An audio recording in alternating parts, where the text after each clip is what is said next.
Dando continuidade ao nosso estudo da primeira carta de Pedro e todos os demais estudos que já foram feitos, você tem lá no nosso canal, você tem à disposição para você poder verificar aquilo que pode ser acompanhado. Nós, nessa oportunidade, vamos estar falando sobre o capítulo 1, versículo 5. Então, 1 de Pedro, capítulo 1, versículo 5, diz assim: que sois guardados pelo poder de Deus, mediante a fé, para a salvação preparada para revelar-se no último tempo. Os dois primeiros momentos desse versículo, que dizem guardados pelo poder de Deus, e o outro mediante a fé, nós já tratamos em vídeos anteriores, que você pode buscar lá para ter acesso. Hoje nós gostaríamos de dedicar um pouco da nossa atenção para a expressão para a salvação preparada para revelar-se no último tempo. Para a salvação. Este é o fim último do novo nascimento. Qual é a finalidade do novo nascimento de que Jesus Cristo diz que é necessário nascer de novo? Nascer de novo para salvação. Esta salvação é o projeto de Deus para religar, para fazer com que voltemos a ter comunhão e intimidade com Deus. Esta comunhão, essa intimidade, ela não existe naquele que está morto nos seus delitos e pecados. Para isto, o sacrifício do Senhor Jesus Cristo na cruz, trazendo a nós esta possibilidade de novamente ter um relacionamento com Deus. E verifica o que está em Lucas, capítulo 3, versículo 6, diz assim: e toda a carne verá a salvação de Deus. Ou seja, esse texto está dizendo que com o novo nascimento há a possibilidade de poder ver esta salvação providenciada por Deus, porque não é só um aspecto histórico, é um aspecto real na vida da pessoa. Salvação, no final das contas, não é somente aquela meramente cumprida por nós através de Cristo e que foi nos entregue quando cremos, mas realmente manifestada e definitivamente completada. Ou seja, há uma disposição na Bíblia dizendo que quando nós cremos no Senhor Jesus Cristo, nós somos salvos do pecado. Qual é esse pecado? A incredulidade. É esse pecado que conduz o ser humano à perdição eterna. Quando somos libertados deste, começa um processo de salvação onde Cristo nos liberta dos pecados. Ou seja, nós continuamos seres humanos que pecamos, mas não mais o pecado da incredulidade. Os pecados agora eles podem ser confessados e a palavra de Deus vai dizer que Ele perdoa todos os nossos pecados a partir de agora. Isto não nos dá liberdade para pecar, muito pelo contrário. Dá a responsabilidade de procurarmos não pecar. Se porventura pecarmos, Ele é poderoso para nos livrar, para nos limpar desse pecado. Então, Lucas ainda, no capítulo 2, versículos 29 a 32, diz assim: agora, Senhor, podes despedir em paz o teu servo segundo a tua palavra, porque os meus olhos já viram a tua salvação, a qual preparaste diante de todos os povos, luz para a revelação aos gentios e para a glória do teu povo de Israel. Esse canto de Zacarias, quando ele toma o menino Jesus nos seus braços, quando ele estava sendo apresentado no templo, o que acontece? Ele diz, os meus olhos já viram a tua salvação.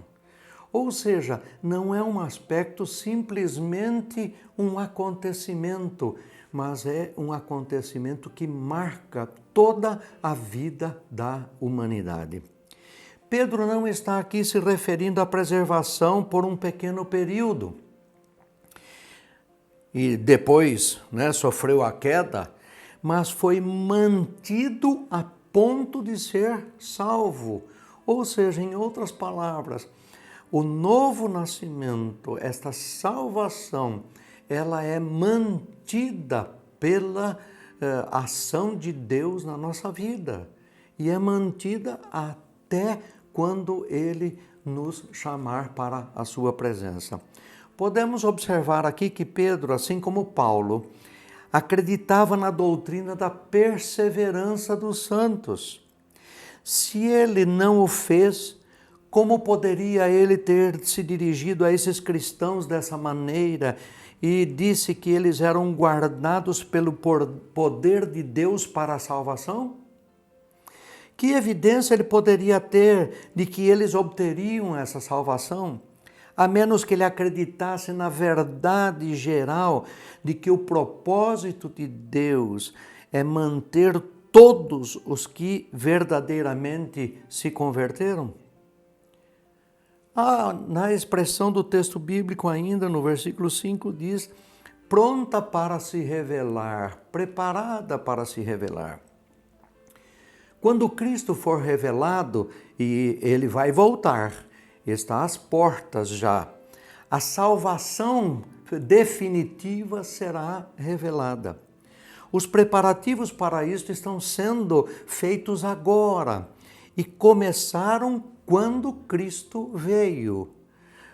Tudo já está preparado. A salvação já está cumprida na pessoa de Jesus Cristo. E é só esperar que o tempo do Senhor se manifeste. Ele está pronto para julgar.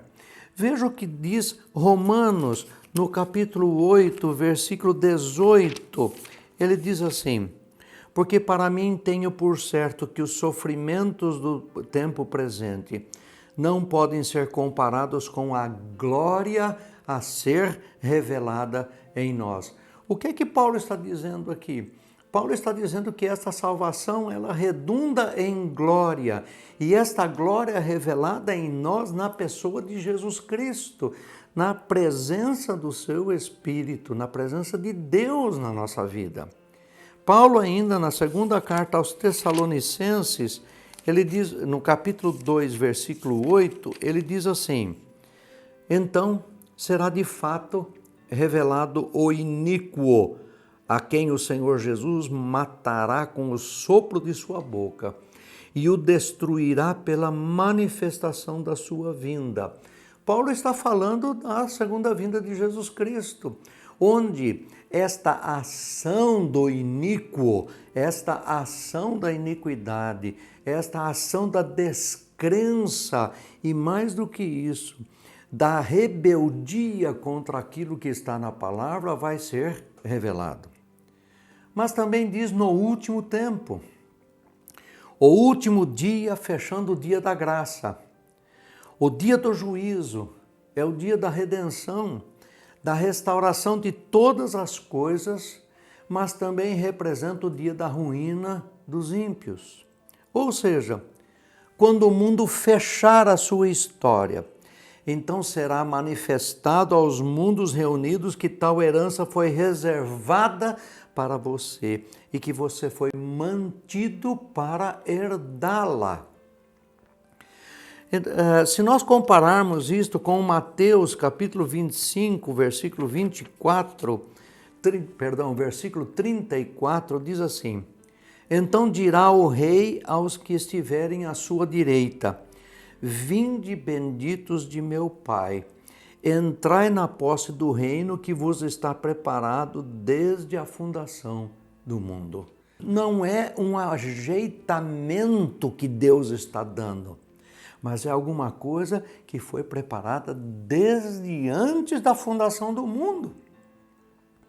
O tempo da segunda vinda de Cristo é que se refere aqui. O grande período no qual todos os mistérios da providência divina terminarão bela e gloriosamente. Alguns pensaram que pela salvação aqui mencionada, o apóstolo estava significando a preservação da destruição trazida pelos romanos à nação judaica, que é a preservação que os discípulos de Cristo obtiveram quando eles não foram alcançados pela grande perseguição dos romanos, observando os sinais mencionados na profecia que o seu mestre Jesus Cristo havia dado sobre esse assunto. Pois quando viram esses sinais acontecerem, fugiram de Jerusalém para lugares seguros, de acordo com a ordem de Jesus Cristo, que está registrada no Evangelho de Mateus, capítulo 24, versículos 15 a 18, que diz assim: Quando, pois, virdes o abominável da desolação de que falou o profeta Daniel, no lugar santo, quem lê, entenda. Então, os que estiverem na Judéia, fujam para os montes. Quem estiver sobre o eirado, não desça a tirar de casa coisa alguma. E quem estiver no campo, não volte atrás para buscar a sua capa. É tempo de urgência, é tempo de rapidez, é tempo de buscar alcançar aquilo que está preparado. Mas o que é dito a respeito dessa salvação, nessa primeira carta de Pedro, nós ainda encontramos no mesmo capítulo 1, versículos 9 a 12, que mais para frente ainda vamos abordar com maiores detalhes, diz assim: obtendo o fim da vossa fé, a salvação da vossa alma.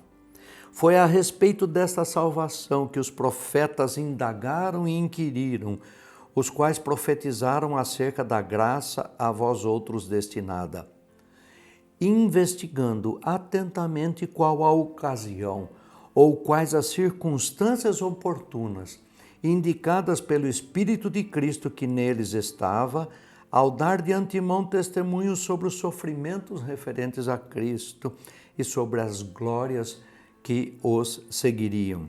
A eles foi revelado que, não para si mesmos, mas para vós outros, ministravam coisas que agora vos foram anunciadas por aqueles que, pelo Espírito Santo enviado do céu, vos pregaram o Evangelho, coisas essas que os anjos anelam perscrutar. Aqui algumas coisas nós podemos destacar. Primeiro, que é uma salvação não do corpo, mas da alma, a ser concedida como recompensa da fé. Segundo, que os profetas que predisseram essa salvação procuraram diligentemente entre as pessoas e a que horas os meios de obtê-los foram cumpridos. Terceiro, que foi revelado aos profetas que esses meios deveriam ser alcançados não entre eles, mas entre nós. Quarto, que essas coisas deveriam ser pregadas pelos apóstolos como realmente aconteceram. O livro de Atos dos Apóstolos e mesmo as cartas mostram toda essa dimensão de propagação, de anúncio dessa coisa maravilhosa por intermédio do Evangelho.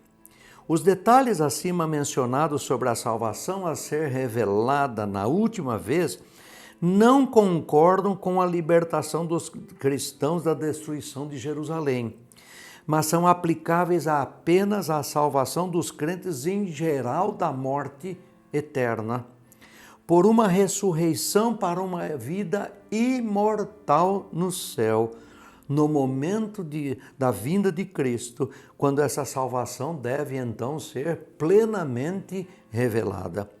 E esse tempo é chamado de última vez, porque será o cenário final das dispensações de Deus relacionadas ao nosso mundo. Esse versículo então ensina que a doutrina de que os santos perseverarão e serão salvos é verdadeira.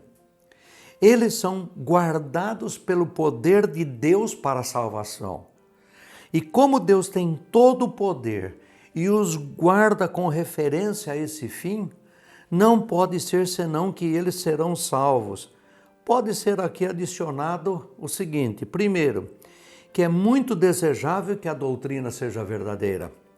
O homem é tão fraco e débil, tão propenso a cair e tão exposto à tentação, que é em si mesmo algo que se deseja que a sua salvação esteja em mãos mais seguras do que as suas, do ser humano. Estejam nas mãos de Deus.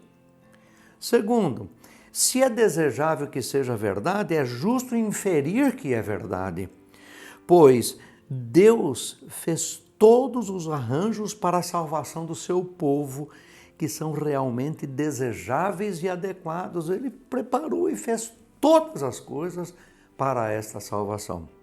Terceiro, a única segurança para a salvação de alguém se baseia nessa doutrina da perseverança dos santos. Se a manutenção da nossa salvação depende de nós, nós estamos perdidos realmente. Nós não temos condições por nós mesmos de gerenciar, criar e fazer a manutenção dessa salvação. E isto aqui me leva a pensar no texto de Gênesis, capítulo 49, versículo 18, quando ele vai mostrar a bênção de Jacó aos seus filhos. No versículo 18, ele diz assim: a tua salvação espero, ó Senhor. Esta é a mensagem da salvação que Pedro está dizendo. Nós estamos garantidos pelo poder de Deus, que nos preserva, nos mantém na condição de salvos até o momento em que Ele, Deus, nos chamar para estarmos eternamente com Ele nos céus. Esse é o convite que a palavra de Deus faz a você. Se você abrir o seu coração e você com fé acreditar, como diz a palavra, que Jesus Cristo é o Filho de Deus, crer que Ele é o Filho de Deus, a salvação te alcançará pela ação do Espírito Santo e você estará junto com milhares de outros adorando eternamente a Deus nos céus. Receba este convite, aceite este convite e Deus te abençoe.